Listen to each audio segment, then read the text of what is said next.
जब आप श्री महापुराण को सुनते हैं तो अनेकानेक पाप कर्म से मुक्ति मिलती है, अनेकानेक जीवन के कष्टों से मुक्ति मिलती है।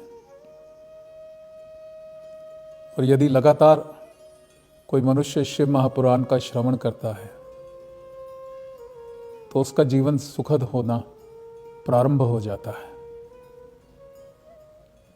उसके पश्चात शिव महापुराण से ज्ञान क्या प्राप्त हुआ, वो जो श्रवण और ज्ञान का मनन करना, जो मनुष्य मनन करता है तो उसका मन पवित्र हो जाता है और पिछले कई जन्मों के पाप कर्म से जो भोग मिलने वाला है उससे मुक्ति मिलती है उसको। इसलिए जैसा मैंने बताया 200% जीवन, तो 100% संसार का जो जीवन है उसमें जो सफलता आपको मिले, उसके लिए जो संचित कर्म है उससे जैसे जैसे मुक्ति मिलेगी तो अच्छे अनुभव होंगे जीवन में, कष्ट दूर होंगे, दुख दूर होंगे। इसलिए लगातार जीवन में शिव महापुराण का श्रवण करने का महात्मा बताया गया है। और श्रवण करने के बाद उसको मनन करना, उसके मन में विचार लाना जो सुना था। जबकि हम अज्ञानतावश संसार में फंस जाते हैं